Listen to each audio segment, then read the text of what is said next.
जून में आया था, वो ये पूछ रहा है find average value of x to power 3। हमें इसका एवरेज वैल्यू निकालना है किस सिस्टम का, फॉर पार्टिकल इन बॉक्स।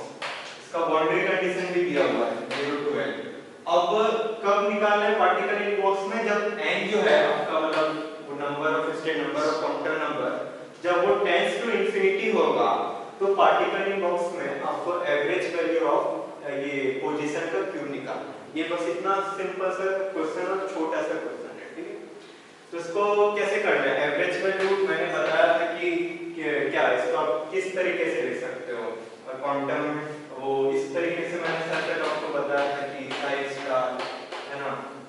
इसके बाद जो यहाँ पे आपका ये है एस क्यूब साई, इस तरीके से। तो ये जो साई स्टार साई को मैं कैसे लिख सकता हूँ, प्रोबेबिलिटी डेंसिटी लिख सकता हूँ, है ना। तो ये x क्यूब ऐसे रहा, ये ऐसे रहा। तो कहने का मतलब है कि एवरेज पोजीशन जब s की पावर 3 है वो मैं इस तरीके से लिख सकता हूँ 0 to l, क्योंकि बाउंड्री कंडीशन दिया है, लिमिट दिया है 0 से l। प्रोबेबिलिटी डेंसिटी इसका मतलब क्या है आपका साई स्क्वायर, ठीक है, इनटू s क्यूब ds। अब हमें निकालना क्या है, ये निकालना है, ये वाला टर्म हमें निकालना है। और वो कब निकालना है, जब n टेंड्स टू इंफिनिटी होगा, ठीक है। So at n tends to infinity for particle in box, quantum का जो प्रोबेबिलिटी डेंसिटी है, जो क्वांटम का जो प्रोबेबिलिटी डेंसिटी है वेव फंक्शन के स्क्वायर, वो इक्वल टू हो जाएगा क्लासिकल का प्रोबेबिलिटी डेंसिटी। कब होगा, जब n टेंड्स टू इंफिनिटी में। जब n टेंड्स टू इंफिनिटी में ही क्वांटम का प्रोबेबिलिटी डेंसिटी क्लासिकल के प्रोबेबिलिटी डेंसिटी के इक्वल होगा, बाकी n में नहीं होगा। तो n टेंड्स टू इंफिनिटी में जो मैं जब बोल रहा हूं कि क्वांटम का प्रोबेबिलिटी डेंसिटी क्लासिकल के प्रोबेबिलिटी डेंसिटी के इक्वल हो जाता है, तो n टेंड्स टू इंफिनिटी में पार्टिकल इन बॉक्स में क्या होता है, वो 1/l होता है। ये आप निकाल सकते हो, बहुत सिंपल है। क्लासिकल प्रोबेबिलिटी डेंसिटी जब n टेंड्स टू इंफिनिटी होता है पार्टिकल इन बॉक्स में, वो होता है 1/l। तो हमें मिल गया क्वांटम का प्रोबेबिलिटी डेंसिटी जो वेव फंक्शन का जो स्क्वायर है वो क्या हो जाएगा 1/l। तो ये जो 1/l आप यहाँ पे पुट कर दो, तो किस तरीके से होगा, वही एवरेज वैल्यू ऑफ पोजीशन पर क्यूब 0 to l, जो क्वांटम का प्रोबेबिलिटी डेंसिटी क्लासिकल के प्रोबेबिलिटी डेंसिटी के इक्वल हो गया था, जो कि था 1/l, तो यहाँ पे लिख दिया। अब बस आपको इसको इंटीग्रेशन को सॉल्व करना है, जो कि इसका आंसर आएगा l³ डिवाइडेड बाय 4, ठीक है। हम परटर्बेशन थ्योरी देखेंगे। परटर्बेशन थ्योरी मतलब आप पहली बात कि पैटर्न से आप बहुत कुछ सोच सकते हो। डिक्शनरी वर्ड बोलता है कि स्मॉल डिस्टर्बेंस, है ना। तो मतलब मैं ये परटर्बेशन थ्योरी कब यूज करता हूँ कि जब कहीं पे, जैसे अभी हमने एग्जैक्टली सॉल्वेबल मॉडल बहुत स्टडी कर लिया है, जैसे कि हाइड्रोजन एटम को सॉल्व करने के लिए rigid rotor, harmonic oscillator, particle in box, ये सब जो है वो एग्जैक्टली सॉल्वेबल मॉडल है, ठीक है। तो वहां पे आप क्या है कि टाइम इंडिपेंडेंस फ्रॉम-टीचर इक्वेशन को सॉल्व कर लेते हो एग्जैक्टली, बिना कुछ अप्रोक्सीमेटली, है ना। लेकिन कई बार ऐसा होता है कि आपको अप्रोक्सीमेट लेना पड़ता है। आप कई बार ऐसा होता है कि आप एग्जैक्टली सॉल्व नहीं कर पाते हो। जैसे कि सिंपल सा मैं अगर केस बोलूं, तो अभी मैंने रिजिड रोटर बोला, है ना। तो रिजिड रोटर पहले क्या था कि फ्रीली रोटेट हो रहा था। उसका मतलब क्या होता है, प्योर रोटेशन, फ्रीली रोटेट, एकदम बिंदास होकर रोटेट हो रहा था। अब मान लो मैं उसमें इलेक्ट्रिक फील्ड डाल दिया, अब वो फ्रीली रोटेट नहीं हो पाएगा, है ना। तो अब वो फ्रीली रोटेट नहीं हो पाएगा, मतलब उसमें कुछ डिस्टरबेंस डालो।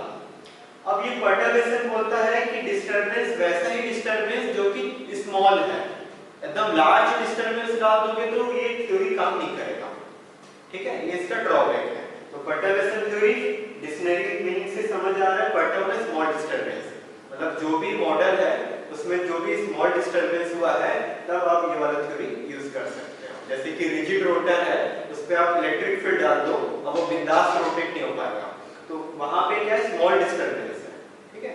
तो उस जगह में आपको परटर्बेशन थ्योरी यूज करना है, ठीक है। और भी इसके कई सारे जगह है, वो हम अपने क्वेश्चन सॉल्व करके बहुत जल्दी पता करेंगे। तो अभी थोड़ा सा पहले थ्योरी देख लेते हैं क्या है। तो यहाँ भी आपको टाइम इंडिपेंडेंस फ्रॉम-टीचर इक्वेशन ही सॉल्व करना है, ठीक है। तो ये वाला जो टर्म है, मैं इसका मतलब क्या है, मैं ऊपर में जो 0 0 लिखा हूं, मतलब वो अनपर्टर्ब, मतलब आप एग्जैक्टली सॉल्वेबल। आप इसका हैमिल्टोनियन है, अनपर्टर्ब का हैमिल्टोनियन, ये है अनपर्टर्ब का वेव फंक्शन, और ये है अनपर्टर्ब एनर्जी, जो कि आपको पता रहता है, मतलब वो एडजेक्टिव आपको पता रहता है, ठीक है। तो मैंने यहीं पे लिखा है कि HN0 जो है वो अनपर्टर्ब का हैमिल्टोनियन, Psi_n0 अनपर्टर्ब का वेव फंक्शन और ये जो En0 अनपर्टर्ब का ग्रेड, ठीक। तो इसको मैं नाम दे दिया हूं पहला इक्वेशन। दूसरा इक्वेशन है कि पर्टर्ब होने के बाद जो टाइम इंडिपेंडेंस श्रोडिंगर इक्वेशन होगा इस तरीके से दिखेगा, इस तरीके से H ऑपरेटर और ये लैम्डा लिखो। लैम्डा मतलब है कि कोई पैरामीटर को पर्टर्ब कराने का, पर्टर्ब कराने के लिए कोई ना कोई पैरामीटर होना चाहिए ना, तो वो पैरामीटर मैं बोल रहा हूं कि लैम्डा, ठीक है।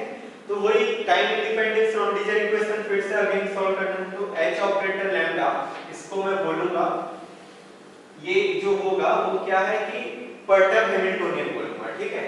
और ये क्या है पर्टर्ब वेव फंक्शन, और इसी तरीके से ये क्या होगा पर्टर्ब आपका एनर्जी, ठीक। तो एक ये टाइम इंडिपेंडेंस श्रोडिंगर इक्वेशन था जो कि एडजेक्टली सॉल्वेबल था, मतलब आपको सब कुछ पता है, आपको ये भी पता है, ये भी पता है, ये भी पता है।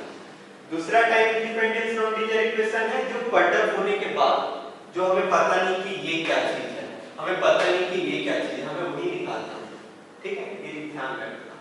तो इसको मैं जो लिख रहा हूं ये H ऑपरेटर और जो पैरामीटर लैम्डा को मैं इस तरीके से लिख रहा हूं। H ऑपरेटर ये मेरा पैरामीटर लैम्डा है, ये एडजेक्टली सॉल्वेबल वाला हैमिल्टोनियन प्लस लैम्डा और ये H का 1, इसका मतलब क्या है, देखो इसका मतलब तो मैंने बता दिया कि ये H ऑपरेटर जो लैम्डा है इसको मैंने बताया कि पर्टर्ब हैमिल्टोनियन।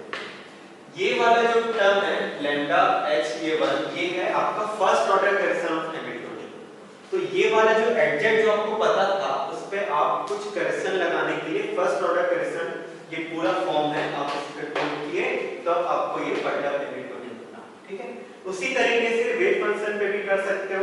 ये क्या है पूरा पर्टर्ब वेव फंक्शन, ये है एडजेक्ट वेव फंक्शन, और ये क्या है first order correction of wave function. तो first order correction of wave function को आपने इस पे ऐड किया, किस पे ऐड किया एडजेक्टली वेव फंक्शन पे, तब जाके आपको पर्टर्ब वेव फंक्शन। उसी तरीके से एनर्जी भी हो जाएगा, ये पर्टर्ब एनर्जी, ये वाला टर्म पर्टर्ब एनर्जी हो जाएगा, ये क्या हो जाएगा एडजेक्टली सॉल्वेबल एनर्जी जो आपको पता रहेगा, और ये क्या होगा first order correction of energy, ठीक है। तो इसी को मैंने लिखा है कि H ऑपरेटर जो लैम्डा है वो पर्टर्ब हैमिल्टोनियन है, लैम्डा H जो मैं ऊपर में 1 लिखा हूं उसका मतलब है first order correction of Hamiltonian. उसी तरीके से जो साइन जो लैम्डा लिखा हूं उसको मैं बोल रहा हूं पर्टर्ब वेव फंक्शन, और ये जो लैम्डा साइन जो ऊपर में 1 लिखा हूं वो क्या हो गया first order correction of wave function. उसी तरीके से जो En लैम्डा है वो क्या है आपका पर्टर्ब एनर्जी, और ये जो पूरा लैम्डा En जो ऊपर में 1 लिखा हूं वो है आपका first order correction of energy, ठीक। What happens if lambda set to be 0? अब देखो अब lambda equal to 0 आप अगर कर दोगे तो क्या होगा कि जो ये जो पर्टर्ब वाला है वो अनपर्टर्ब के इक्वल हो जाएगा। तो हाँ ये तो ठीक है पर्टर्ब वाला अनपर्टर्ब के इक्वल हो जाएगा, लेकिन इसका फिजिकल सिग्निफिकेंस है। मैथमेटिकली तो कोई भी बोल देगा कि लैम्डा अगर अब मैं 0 कर दूंगा तो ये मेरा जो पर्टर्ब वाला अनपर्टर्ब के इक्वल हो जाएगा। इसका फिजिकल सिग्निफिकेंस क्या है वो थोड़ा समझते हैं ना। इसका फिजिकल सिग्निफिकेंस ये है कि ये तभी पॉसिबल होगा जब आपका एनर्जी लेवल नॉन डीजेनरेट होगा, क्योंकि एनर्जी लेवल डीजेनरेट पे क्या होगा कि आपका यूनिक स्टेट नहीं रहेगा।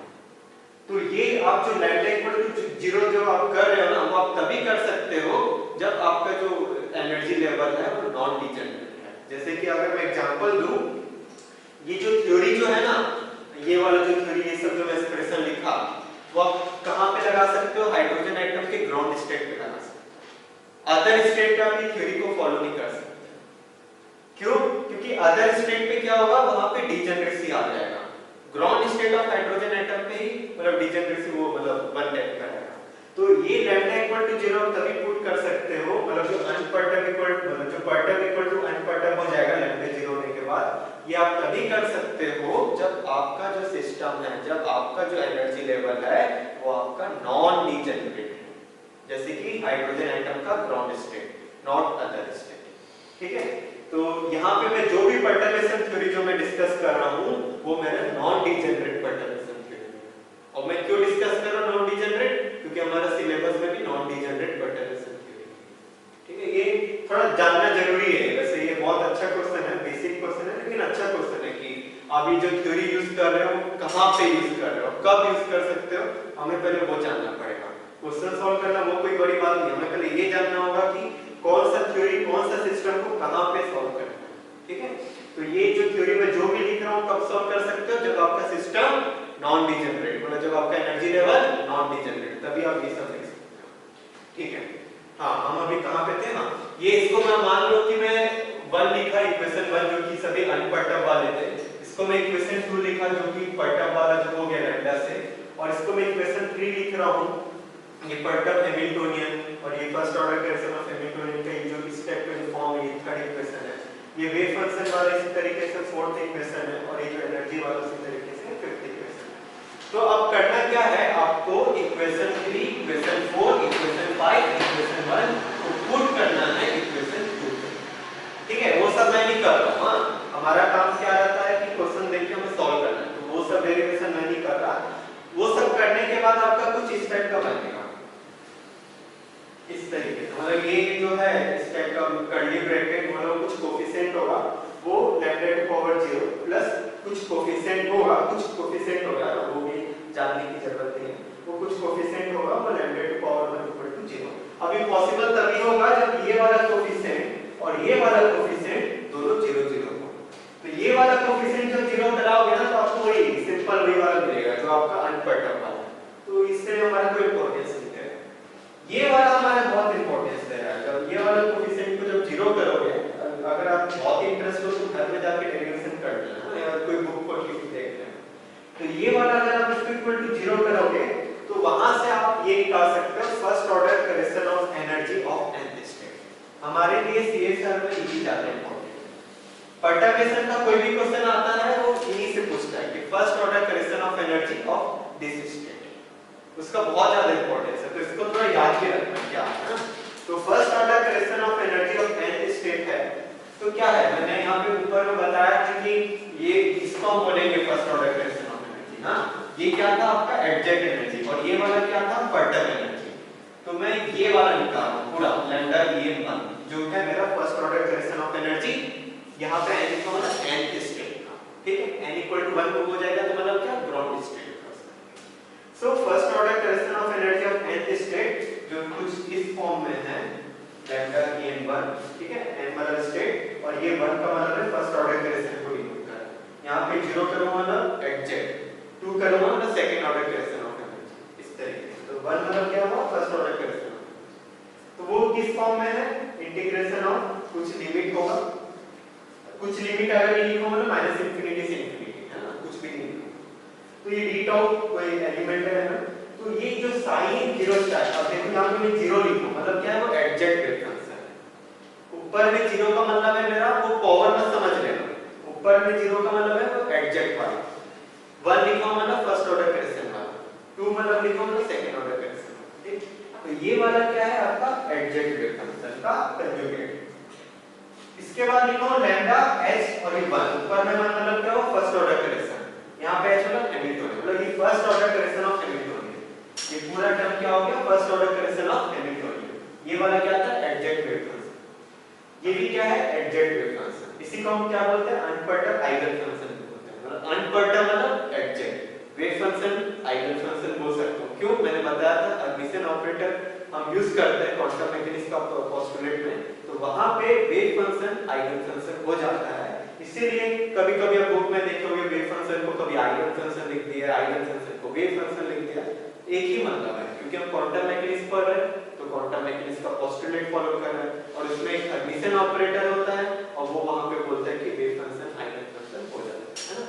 तो इसको मैं वेव फंक्शन भी बोल सकता हूं, आइगन फंक्शन भी बोल सकता हूं, और यहाँ पे ऊपर में 0 लिखो मतलब एडजेक्ट वाला, एडजेक्ट मतलब अनपर्टब, अनपर्टब मतलब कुछ भी डिस्टर्बेंस, तो ये अनपर्टब आइगन फंक्शन, ये भी अनपर्टब आइगन फंक्शन, लेकिन यहाँ पे इसका कॉम्प्लेक्स कंजुगेट, और ये जो है मेरा first order correction of Hamiltonian. तो बस ध्यान में रखना कि first order correction of energy of nth state जो मैं इस तरीके से लिख रहा हूं लैम्डा en1 मतलब फर्स्ट ऑर्डर करेक्शन n मतलब स्टेट, इसको d tau sin 0 star lambda h1 मतलब first order correction of Hamiltonian हो गया पूरा, ये पूरा मतलब first order correction of Hamiltonian होगा, और ये मेरा वेव फंक्शन 0 मतलब अनपर्टब। बस आपको इतना याद रखना, इसके उसके बाद हम क्वेश्चन सॉल्व करेंगे। ठीक, हाँ हायर ऑर्डर करेक्शन भी होते हैं, लेकिन हम यहाँ पे डिस्कस कर रहे हैं फर्स्ट ऑर्डर करेक्शन। वो इसीलिए देखो पहली बात है कि जो पर्टर्ब जो होते हैं ना, मैं जब बोल रहा हूँ कि स्मॉल डिस्टर्बेंस है ना, तो हायर ऑर्डर करेक्शन रहेंगे तो, लेकिन वो इतने इंपॉर्टेंस नहीं रहेंगे क्योंकि डिस्टर्बेंस स्मॉल है। ठीक, अब इसीलिए मैंने यहाँ भी जो मैंने जो थर्ड फोर्थ और जो फिफ्थ इक्वेशन लिखा ना, वो लैम्डा h1 तक लिखा। वैसे वो अगर देखा जाए वो प्लस करके बहुत सारे टर्म होता है, लैम्डा स्क्वायर h का फिर 2 फिर लैम्डा क्यूब h का 3, वो सब भी रहता है, वो हम नहीं ले रहे। वो इसलिए नहीं ले रहे क्योंकि पर्टर्ब है, मतलब स्मॉल डिस्टर्बेंस है तो मान के चल रहे वो सब बहुत कम है। ये पहला रीजन है। हाँ, मतलब जो कॉमन सेंस का रीजन है। दूसरा ये है कि CSIR में ज्यादा इंपॉर्टेंस ही है फर्स्ट ऑर्डर करेक्शन, और सेकंड ऑर्डर करेक्शन भी है, सिलेबस में है, second order correction of energy है, लेकिन वो बस आपको उसके लिए इतना ध्यान में रखना है, इसका आपको फॉर्म भी याद नहीं करना है। मैं चाहता हूँ अगर आप मेरा कोचिंग फॉलो कर रहे हो, मैं यही चाहता हूँ कि जितना हो सके आपको कम याद रखना है। क्यों? क्योंकि भाई CSR जब पेपर देने जाओगे बहुत सारी चीजें रहेगी, कितने चीजें याद रख पाओगे? तो मैं बस आपको ये बोल रहा हूँ, बस आप इसको इतना बस याद रखो, first order correction of energy. Second order correction of energy में जो जिस टाइप के क्वेश्चन आते हैं उसके लिए बस एक सिंपल सा चीज याद रखना, वो ये है कि सेकंड ऑर्डर करेक्शन का जो न्यूमरेटर वाला जो टर्म रहेगा, एक न्यूमरेटर टर्म होगा, एक डिनोमिनेटर। जो न्यूमरेटर वाला जो टर्म रहेगा वो हमेशा पॉजिटिव रहेगा, ठीक, और ओवरऑल नेगेटिव रहेगा। Second order correction of energy हमेशा नेगेटिव रहता है, कोई भी स्पीशीज लो, वो कोई भी डिस्टेंस पे हो, second order correction of energy हमेशा नेगेटिव रहता है, लेकिन उसका जो न्यूमरेटर वाला टर्म है वो हमेशा पॉजिटिव है। बस इतना दिमाग में रखो, CSI का क्वेश्चन और ये बस ध्यान रखना, first order correction of energy of energy जो इस फॉर्म में, ठीक है। तो ये पर्टर्ब करने के कारण मैं वो हायर टर्म को मैं ले नहीं रहा हूँ, और सेकंड ऑर्डर करेक्शन मैंने एक ट्रिक बता दिया, और फर्स्ट ऑर्डर करेक्शन आपको याद रखना, बस हो गया। थ्योरी का काफी बहुत कुछ थ्योरी देख लिया, अब हम कुछ क्वेश्चन सॉल्व करते हैं। क्वेश्चन सॉल्व करने के लिए मैंने वैसे क्या बताया था कि पर्टर्ब स्मॉल डिस्टर्बेंस किस पे, सबसे सिंपलेस्ट मॉडल लेते हैं पार्टिकल इन बंटी बॉक्स, उसी पे कुछ स्मॉल डिस्टर्बेंस करते हैं और देखते हैं कि क्या होता है ना। तो पार्टिकल इन बंटी बॉक्स का आपको बहुत सारी चीजें पता ही होगा कि मैं इसका बाउंड्री कंडीशन क्या 0 to a ये बायसेस में ना पोटेंशियल होता है रिप्रेजेंट, उसका वेव फंक्शन आपको पता है √2f sin n pi s divided by, यहाँ पे 0 में मैंने बताया है कि इसको हम क्या बोलते हैं एडजेक्ट, या इसको क्या बोलेंगे अर्धपर्टर्ब, ठीक है। इसका एनर्जी भी आपको पता है कि n0 जो कि होता है n2h2 डिवाइडेड बाय 8m2, तो ये energy of a particular nth state, यहाँ पे 0 मतलब अनपर्टर्ब एडजेक्ट, तो आपको ये भी एग्जैक्टली पता है, ये भी एग्जैक्टली पता है, पार्टिकल इन बंटी बॉक्स का सब कुछ आपको इंफॉर्मेशन है। अब मैं पर्टर्ब कैसे कर रहा हूँ अब वो देखने वाले हैं। तो एक क्वेश्चन बना ऐसा मैंने पर्टर्ब किया है कि आपका जो first order correction of Hamiltonian है, जिसको मैं h डॉट से रिप्रेजेंट कर रहा हूँ, वो इक्वल टू v0 है, रेंज 0 to a, मतलब ये 0 to a में मैं कुछ ऐसा पर्टर्ब किया कि first order correction of Hamiltonian v0 हो जाए। तो इससे क्या होगा कि पहले क्या था कि यहाँ पे 0 से जो चालू जो हो रहा था, अब वो 0 से नहीं चालू होगा, वो v0 से चालू होगा, जो 0 से चालू जो हो रहा था वो v0 से चालू होगा, मतलब इस तरीके से मैंने पर्टर्ब किया है। अब मैं पूछ रहा हूँ कि इसका आपका वही first order correction of energy निकालो जो कि En1 है, मतलब फर्स्ट ऑर्डर करेक्शन को रिप्रेजेंट कर रहा है, और इसका करेक्टेड एनर्जी निकालो, मतलब ये सब पर्टर्ब होने के बाद फर्स्ट ऑर्डर करेक्शन भी कर दोगे तो इसका प्रॉपर करेक्टेड एनर्जी क्या है वो निकालो। ये एक क्वेश्चन बन गया। दूसरा क्वेश्चन क्या है, मैं इसको पार्टिकल इन बंटी बॉक्स को इस तरीके से पर्टर्ब कर रहा हूँ कि 0 से a/2, मतलब 0 से जो a है, अब मैं 0 से a/2 में v0, बाकी जगह a/2 a से 0, मतलब फिर क्या होगा, मतलब 0 से a/2 में उठे रहेगा, मतलब v0 रहेगा। यहाँ पे क्या था 0 से था, तो 0 से a/2 में यहाँ पे क्या होगा v0 हो जाएगा, और a/2 a से 0, ठीक। तो दो अलग अलग फिगर बन गए, एक में क्या हो रहा है 0 से a में पूरा उठ रहा है v0 से, ठीक है, और एक में क्या हो रहा है 0 से a/2 में बस उठ रहा है v0 से, बाकी जगह 0, मतलब एक पर्टर्ब हो गया, मतलब मैंने कुछ डिस्टरबेंस डाल दिया, ठीक है। अब हमें निकालना क्या है first order correction of energy और करेक्टेड एनर्जी, ठीक है। है, आप देखते हैं कैसे करते हैं। तो En1 n मतलब फॉर ए पर्टिकुलर स्टेट, 1 मतलब क्या है, फर्स्ट ऑर्डर करेक्शन। तो first order correction of energy मैंने आपको बताया था, याद रखना है आपको। यहाँ पे लिमिट दिया हुआ है 0 टू, तो 0 टू लिख दो। ये क्या है, साइन 0 का कॉम्प्लेक्स कंजुगेट, n मतलब पर्टिकुलर स्टेट, 0 मतलब अनपढ़ एडजेक्ट जो आपको पता है, जो कि √2 है sin n pi s upon a। ये v0 में क्यों लिखा हूं, क्योंकि क्या है, ये first order correction of Hamiltonian है। तो यहाँ पे अगर देखोगे, बस फर्स्ट दिया भी हुआ है कि first order correction of Hamiltonian v0 है 0 से 1 के रेंज में। तो यहाँ पे first order correction of Hamiltonian क्या हो गया, v0, ठीक है।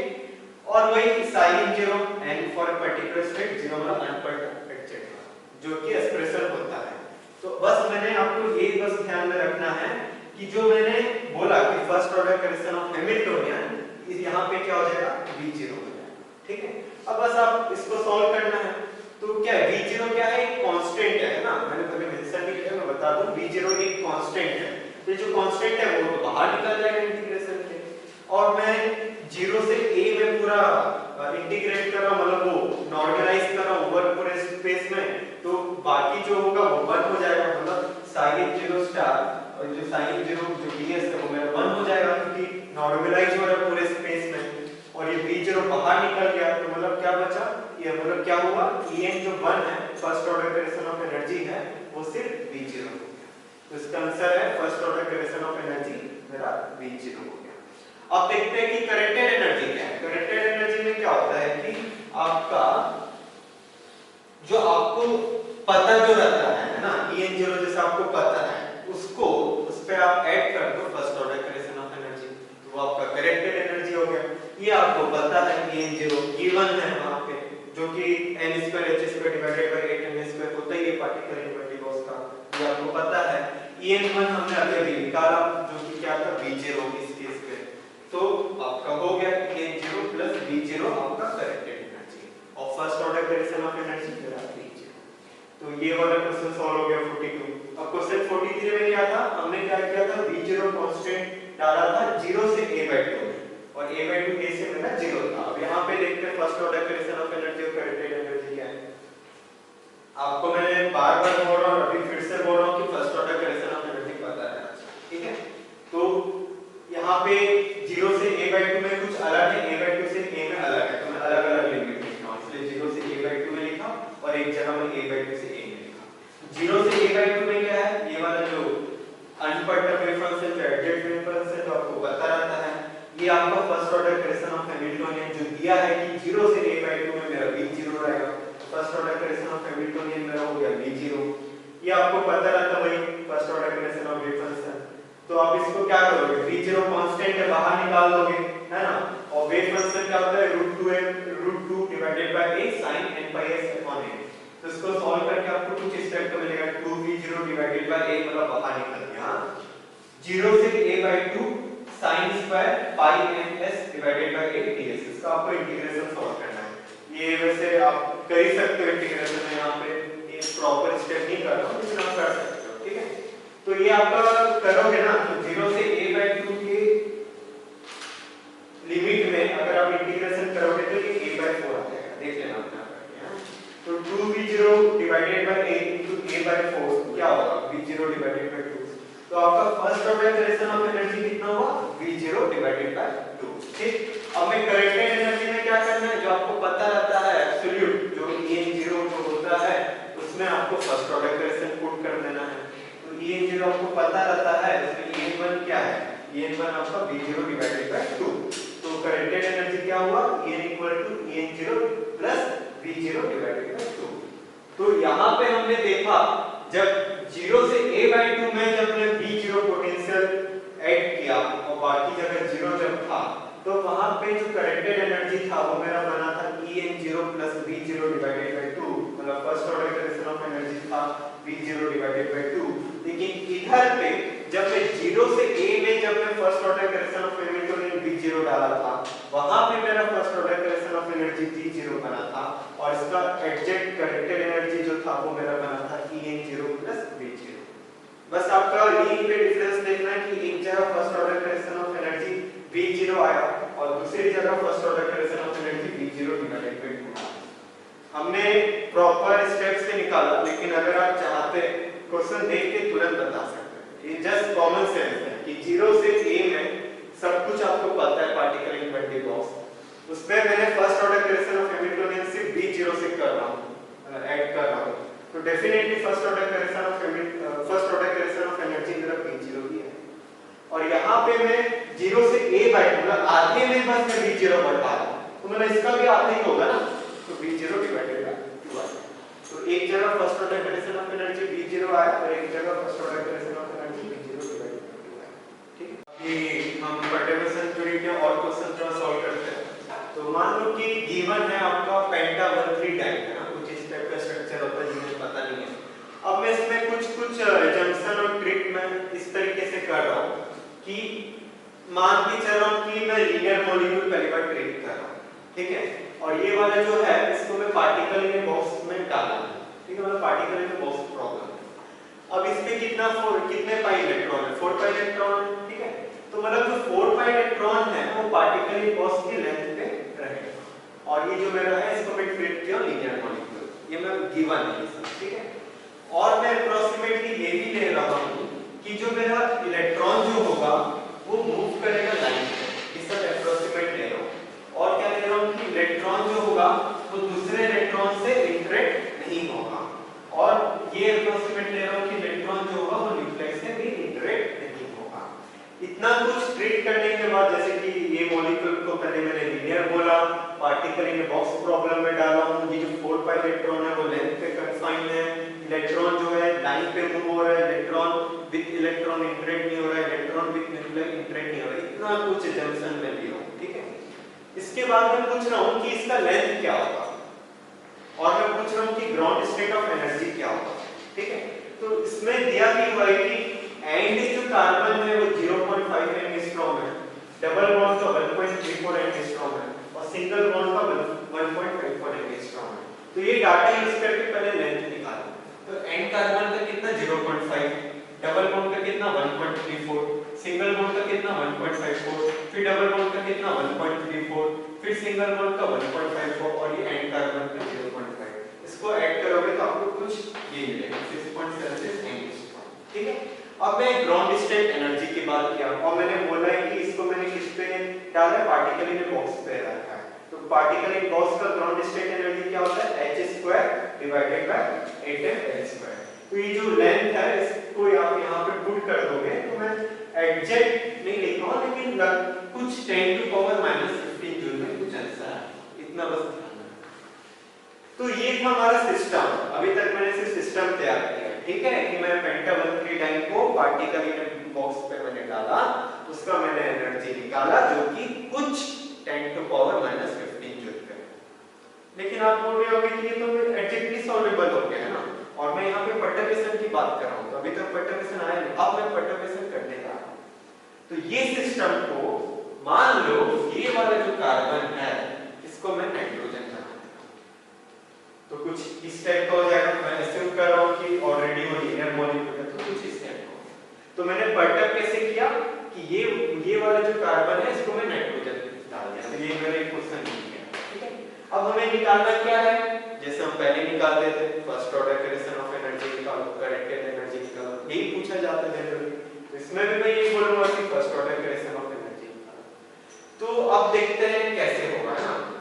तो जब आप कार्बन को नाइट्रोजन पे डाल दोगे तो पहले क्या होता था, पूरा एग्जैक्टली में क्या रहता था, पूरा एक ऐसा सिंपल सा लाइन रहता था, पूरा 0 to a में ये मेरा 0 रहता था।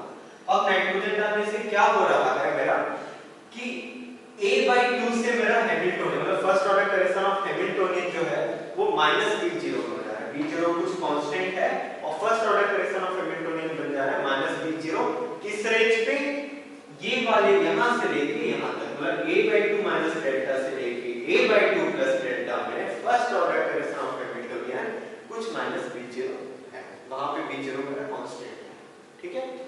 तो ये मैंने इस तरीके से परटर्ब किया है नाइट्रोजन डाल करके कि ये जो मेरा first order correction of Hamiltonian जो है वो -b0 बन जाता है a/2 माइनस डेल्टा से a/2 प्लस डेल्टा। अब मैं पूछ रहा हूँ कि इसका first order correction of energy बताओ, ठीक है। तो जैसे मैंने यहाँ पे बता ही दिया है कि मैं इसको लिख रहा हूँ ये जो 1 है मतलब फर्स्ट ऑर्डर करेक्शन, h मतलब हैमिल्टोनियन, सो ये मतलब क्या हो गया आपका first order correction of Hamiltonian. ठीक है, first order correction of energy मेरा ये हो गया 1 मतलब फर्स्ट ऑर्डर करेक्शन, ये मतलब एनर्जी मतलब first order correction of energy, और ये वाला 1 मतलब होता है ग्राउंड स्टेट का। ठीक, so first order correction of energy of ground state आपको याद है वो क्या है, 0 से a जो रेंज मतलब बाउंड्री जो दिया है, ये आपका अनकट वेव फंक्शन, ये क्या आपका first order correction of Hamiltonian, ये आपका अनकट वेव फंक्शन और ds को आपको इंटीग्रेट करना है। ठीक है, अब ये 0 से a मैंने जनरल फॉर्म लिखा है इसके लिए, लेकिन हमारे में क्या है, यहां से लेके यहां तक और यहां से लेके यहां तक 0 है, तो हमें कंसीडर क्या करना है, a/2 माइनस डेल्टा से लेके a/2 प्लस डेल्टा। तो मैं यहाँ पे लिमिट लगा दिया a/2 माइनस डेल्टा से लेके a/2 प्लस डेल्टा तक। आपको इसको सॉल्व करना है, और ये भी मुझे पता है कि first order correction of Hamiltonian मेरा -b0। ठीक है, तो बस अब सॉल्व करो, ये क्या है √2f कौन है sin n pi s upon √2f कौन है sin pi s अपॉन एक है ना, तो √2f कौन है, √2f कौन है 2/a कांस्टेंट बाहर निकल गया, sin pi s कौन है, इसका sin pi s कौन है, ये मेरा बन गया sin square pi s upon a ground state का, ये first order correction of Hamiltonian जो दिया है -b0। ठीक, तो ये आपका यहां तक क्लियर। अब ये जो x है इसको मैं a/2 से रिप्लेस कर सकता हूं। कब रिप्लेस कर सकता हूं, जब मेरा जो डेल्टा जो है वो बहुत छोटा है। जब मेरा ये डेल्टा बहुत छोटा है, आप अपना कॉमन सेंस लगाओ, जब ये मेरा डेल्टा बहुत छोटा रहेगा तब मैं ये जो x को a/2 से रिप्लेस कर सकता हूं। तो मैंने ये क्यों लिखा है कि due to delta very small x replace by a/2। ठीक, अब x को जब a/2 से रिप्लेस करोगे तो ये क्या बन जाएगा sin स्क्वायर pi/2 जो कि 1 होता है। ठीक है, तो क्या आंसर आ जाएगा 2/a बाहर है तो 2/a माइनस b0 कांस्टेंट है बाहर निकल जाएगा, तो 2/a माइनस b0, और ये जो ds है और integration of a/2 minus delta से a/2 प्लस डेल्टा वो मेरा 2 डेल्टा बन जाएगा। तो first order correction of energy of ground state क्या हो जाएगा 2/a माइनस b0 2 डेल्टा। ठीक, so if we use this logic in first excited state then it should be 0। अगर मैं ये वाली चीज को, ये वाला लॉजिक को बोल रहा हूं कि मैं फर्स्ट एक्साइटेड स्टेट में डालूंगा तो 0 आएगा, तो मैं देख लेता हूं मैं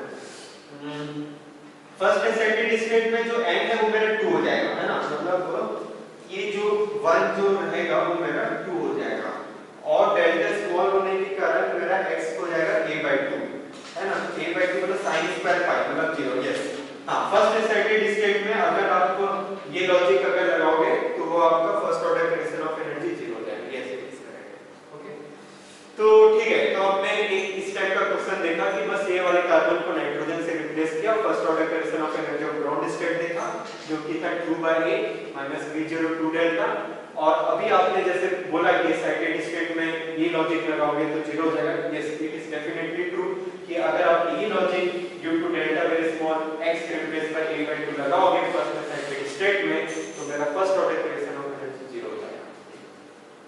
तो ठीक है, तो ये वाला जो एडजेक्टिव जो सिस्टम था जो हमने देखा वेक्टर 3 टाइम को जस्ट पार्टिकल इन बॉक्स पे, अब मान लो कि मैं इसको परटर्ब कर रहा हूं कि पार्टिकल इन बॉक्स में क्या होता है कि जो जैसे जो 0 से जो a जो था ना वो हॉरिजॉन्टली में रहता है ना, अब मैं क्या कर रहा हूं कि इसको मैं वर्टिकली पुट कर रहा हूं, मतलब ये वाला जो मॉलिक्यूल है पेंटाबंधन जो डाइन है जो 0 से a जो हॉरिजॉन्टली रहता था मैंने इसको वर्टिकली पुट कर रहा हूं, यानी मॉलिक्यूल को मैं वर्टिकली पुट कर रहा हूं। अब क्या होगा, तो ये परटर्ब हुआ, कैसे परटर्ब हुआ, क्योंकि ग्रेविटेशनल इफेक्ट आ जाता है on the surface of earth, है ना, तो उसके कारण परटर्ब हुआ। तो फर्स्ट ये क्या है, ये वाला वन अगेन मैं बता रहा हूं फर्स्ट ऑर्डर करेक्शन, ये वन मतलब ग्राउंड स्टेट मतलब first order correction of energy of ground state. इसको मैं किस तरीके से लिख सकता हूं, वही वेव फंक्शन का मतलब √2f मल्टीप्लाई होकर 2 डिवाइडेड बाय बाहर निकल जाएगा, पार्टिकल इन बॉक्स का रेंज में बोलो 0 से a यहां पे आ जाएगा। इसके बाद जो sin pi z upon a मतलब वो √2f का sin pi z upon a ये एडजेक्ट वेव फंक्शन का आ गया, ये एडजेक्ट वेव फंक्शन का आ गया, और ये मेरा first order correction of Hamiltonian.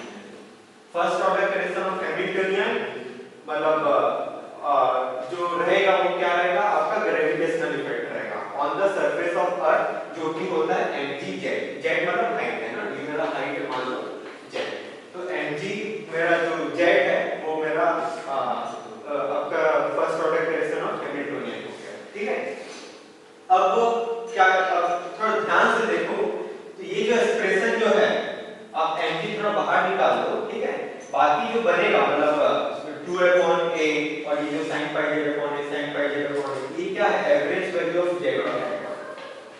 ठीक, तो मतलब मैंने क्या किया, यहाँ से mg को बाहर निकाला, बाकी जो एक्सप्रेशन थे वो एवरेज वैल्यू ऑफ z आ गया।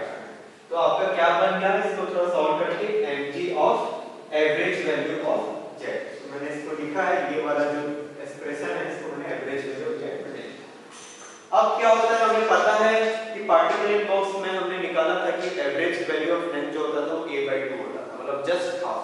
तो यहाँ भी ये जो z है एवरेज वैल्यू ऑफ z निकालोगे वो क्या होगा, a/2।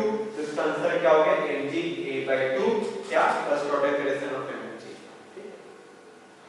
Where if you get on neutron star, on surface of neutron star, what will be the effect? अरे ये बहुत वैसे इंटरेस्टिंग क्वेश्चन है, ये थोड़ा मतलब फिजिक्स वालों के लिए खास करके। हाँ, ये वैसे मैंने जो कुछ भी बताया वो मतलब ग्रेविटेशनल इफेक्ट मैंने जो डाला है first order equation of Hamiltonian में, वहां पे मैंने on the surface of earth का मैंने किया है। और आप पूछ रहे हो on the surface of neutron star में अगर मैं ये सब चीजें काम करूं तो वहां पे क्या होगा कि ग्रेविटेशनल इफेक्ट जो होगा ना वो बहुत ज्यादा एनॉर्मस हो जाएगा, मतलब बहुत ज्यादा ह्यूज हो जाएगा। तो वहां पे ग्रेविटेशनल इफेक्ट ह्यूज होने के कारण ना आप ये परटर्बेशन ही नहीं लगा सकते, क्योंकि मैंने अपने सबसे स्टार्टिंग में कहा है कि परटर्बेशन आप तभी लगा सकते हो जब स्मॉल डिस्टर्बेंस हो। और अगर आप इसी चीज को on the surface of neutron star में पुट करोगे तो ग्रेविटेशनल इफेक्ट बहुत ज्यादा हो जाएगा, तो वहां पे परटर्बेशन आप नहीं लगा सकते। ठीक है, बहुत कुछ परटर्बेशन के क्वेश्चन देख चुके हैं, अब थोड़े CSIR के क्वेश्चन देखते हैं। इतना कुछ बनाने के बाद आपको CSIR के क्वेश्चन बहुत सिंपल लगेगा, चलो देखते हैं क्या। ये दिसंबर 2014 में आया था, वो ये है कि ये particle in bundle box of length L is perturbed by a delta function potential जो कि दिया हुआ है delta x minus L/2 in the middle of the box। मतलब जो पार्टिकल इन बंडल बॉक्स का जो आप perturb करोगे डेल्टा फंक्शन पोटेंशियल के द्वारा, वो आपको कहां पे करना है, मिडिल ऑफ द बॉक्स। जो डेल्टा फंक्शन पोटेंशियल जो है आपको कहां पे लगाना है, मिडिल ऑफ द बॉक्स पे।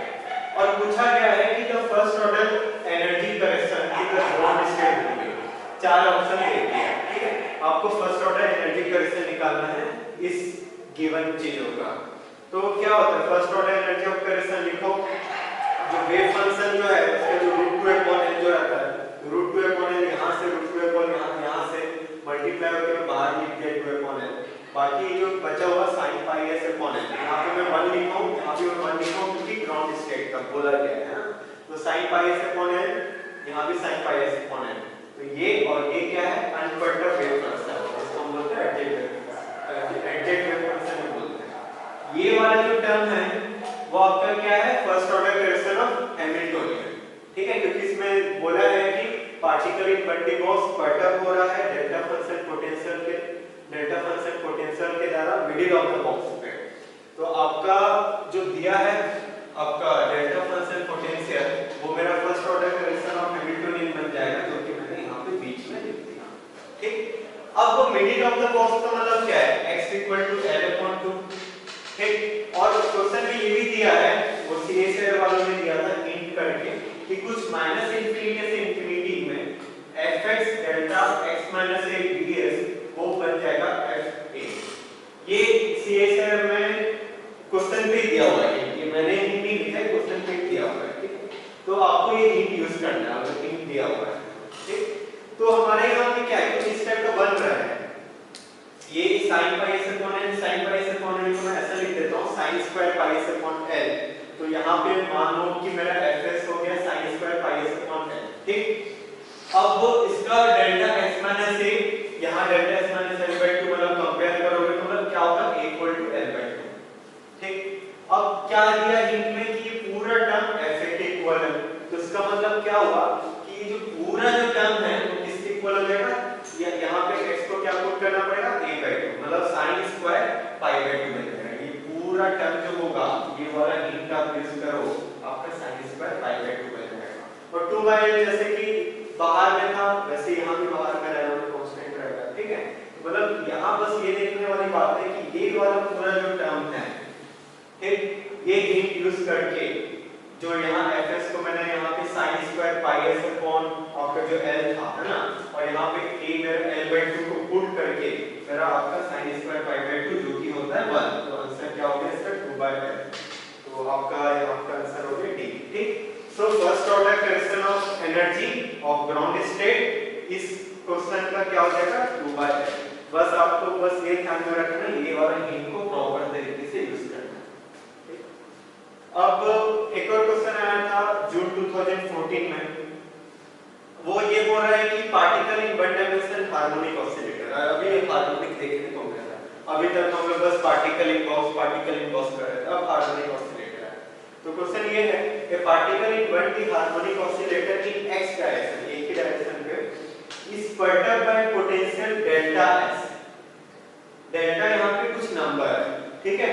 तो मतलब जो वन डायमेंशन जो हार्मोनिक ऑसिलेटर जो था, हम जो एग्जैक्टली सॉल्व किए थे, है ना, मतलब उसका जो ग्राउंड स्टेट कुछ गॉसियन में आया था, उसके वेव फंक्शन कुछ हर्माइट में रहते थे, यहाँ पे वो पर्टर्ब कर रहा है ग्राउंड स्टेट को डेल्टा एस से, ठीक है। तो पूछा ये गया है कि the first order correction to energy of ground state will be, और 4 ऑप्शन दे दिया है, ठीक। तो हमें निकालना क्या है, first order correction of energy निकालना है किसका, ग्राउंड स्टेट का, कौन से सिस्टम का, हार्मोनिक ऑसिलेटर इन एक्स डायरेक्शन, और ये पर्टर्ब किया हुआ है डेल्टा एस से, वहां पे डेल्टा क्या है, नंबर है, ठीक। तो क्या है first order correction of energy, लिखो। ये ग्राउंड स्टेट का क्या होता है, हमें पता रहता है कि गॉसियन फंक्शन रहता है, ठीक है। तो मैं यहाँ पे पूरा एक्सप्रेशन ही लिखूं, मैं बस गॉसियन फंक्शन लिखूं। तो गॉसियन फंक्शन ये क्या रहता है मेरा, first order correction of Hamiltonian, मैंने यहाँ पे मेंशन किया है कि first order correction of Hamiltonian जो कि दिया हुआ है मेरा लैम्डा एस, वहां पे लैम्डा कुछ नंबर है, ये मेरा first order correction of Hamiltonian. और ये फिर से गॉसियन फंक्शन, क्योंकि आप अगर first order correction of energy देखोगे एक्सप्रेशन, यहाँ पे कुछ अनपर्टर्ब वेव फंक्शन रहता है, फिर यहाँ पे first order correction of Hamiltonian रहता है, फिर अनपर्टर्ब वेव फंक्शन रहता है। तो अनपर्टर्ब वेव फंक्शन मतलब exact wave function, ground state of harmonic oscillator क्या रहता है, गॉसियन फंक्शन, ठीक है। तो ये Gaussian function lambda S Gaussian function, ठीक। तो गॉसियन फंक्शन कैसा रहता है, वो बस थोड़ा ध्यान में रखना कि कुछ इस टाइप का रहता है, माइनस इंफिनिटी से इंफिनिटी में कुछ इस तरीके से रहता है, e to power minus alpha x square के टर्म में रहेगा, तो कुछ इस टाइप का रहेगा। मतलब मैं आपको ये फिगर इसलिए बना रहा हूँ क्योंकि ये दिखाने के लिए कि इवन फंक्शन है, माइनस इंफिनिटी से इंफिनिटी में गॉसियन फंक्शन जो है वो आपका इवन फंक्शन है। तो ये वाला एक्सप्रेशन क्या हो गया, इवन फंक्शन हो गया। ये लैम्डा एस ये मेरा क्या होगा, ऑड फंक्शन होगा, और ये क्या होगा, मेरा फिर से इवन फंक्शन होगा। तो वो इसी को मैं फिगर से बनाया हूं, इक्वेशन में नहीं लिख रहा हूं। ये गॉसियन फंक्शन इवन फंक्शन, फिर लैम्डा एस ऑड फंक्शन, फिर गॉसियन फंक्शन इवन फंक्शन। तो first order correction of energy क्या होगा, even into odd into even, मतलब क्या होगा ऑड। तो first order correction of energy क्या होगा मेरा, ऑड फंक्शन, और उसको माइनस इंफिनिटी से इंफिनिटी करोगे तो क्या होगा, 0 मिलेगा। इसका आंसर होगा ए 0। मतलब आपको कुछ भी ज्यादा सॉल्व नहीं करना पड़ा, बस अपना थोड़ा सा कॉमन सेंस लगाया, इवन ऑड का। तो आज के क्लास में हमने देखा पर्टर्बेशन का थ्योरी, पर्टर्बेशन के क्वेश्चन, पर्टर्बेशन के सीए से में जो क्वेश्चन है हमने वो देखा। तो आज की क्लास हम यहाँ पे एंड करते हैं। अपनी अगली क्लास में देखेंगे वेरिएशनल मेथड, जो कि एक दूसरा अप्रोक्सीमेशन है जहाँ पे हम यूज करते हैं ये, क्योंकि पर्टर्बेशन क्या स्मॉल डिस्टरबेंस के लिए काम कर रहा है ना, हमने लार्ज डिस्टरबेंस में काम नहीं कर सकता। तो हम देखेंगे कि वेरिएशनल मेथड